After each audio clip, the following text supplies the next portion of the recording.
Dear May at June, bakit ganun kayo? Ikaw May, bakit? Bakit naman ganun? Bakit mo kinuha samin ang pinakamabait naming president at kuya namin sa grupo? Noong May 21, 2024, habang pauwi ako galing office noon, nakita ako ni Jenny at sinabi niya sakin na wala na daw si Kuya M. Sa una parang ayokong maniwala dahil nung nakaraang araw parang magkakasama pa lang kami noon. Nung nalaman ko yun ay agad ako pumunta sa Friday group upang sabihin ang masamang balita. Habang ako ay tulala naalala ko yung lagi niya na sinasabi kapag tapos na kami mag-duty. Nung naalala ko yun ay hindi ko napigilan ang sarili ko at napaiyak ako. Balikan natin ang taong May 17, 2024, nag-chat siya sa GC namin na hindi daw muna siya makakapag-duty dahil may meeting siya na pupuntahan noon, dun palang mukhang okay naman siya. May 20, 2024, 17 minuto pasado alas 8 ng gabi nag-chat siya sa amin na hindi daw siya magkakapag-duty noon dahil masakit daw ang kanyang tiyan. Hanggang siya nag-May 21, nalaman na lang namin na wala na si Kuya M. Naalala ko noon nung naka-duty kami noon may isa kaming kasamahan na nakita yung paa niya at sinabi niya noon na, okay na yung paa mo Kuya M, nawala na yung manas, yun pala nung nakaraan araw yun na pala.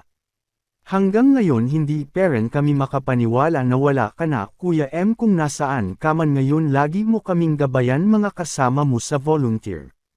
June 5, 2024, ito naman yung nalaman namin na nawala na din ang papa nila Ambok. Ito yung araw na nasa probinsya siya at doon siya pumanaw. June 9, 2024, ito naman yung araw na nalaman namin na nawala na si Tatay Puri. Ito yung mga oras na halos umiyak ako, dahil napakamalas ng June. Isipin mo 2 tao ang nawala sa araw ng June. Mga kilala ko pa. Simula nung June 10 ay lagi na kaming nasa burol ni Tatay Puri hanggang sa ilibing ito sa Loyola Memorial Park Marikina nitong June 13, 2024. Habang nakikipaglibing kami ay gaya ng nangyari kay Kuya M, umulan din muna ito bago siya mailibing. Tay Puri, san ka man ngayon? Pakisabi naman kay nanay at tatay na okay lang ako dito, wag nila akong alalahanin. Alam kong masaya na kayo dahil magkakasama na ulit kayong magkakapatid, sana ay lagi nyo kaming gabayan. June 16, 2024, ito naman yung araw kung kailan ililibing si Kuya Boy, ito ay sa araw ng linggo.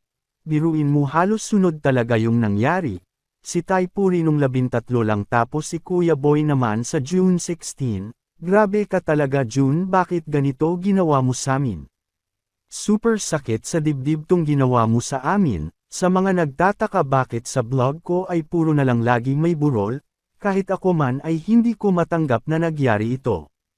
Kaya sa mga kamag-anak at sa mga kaibigan ko na iniwan ng mahal nila sa buhay, huwag tayong susuko, lahat ng bagay ay pagsubok sa atin. Kaya natin hindi tayo pababayaan ng Panginoon. Amen.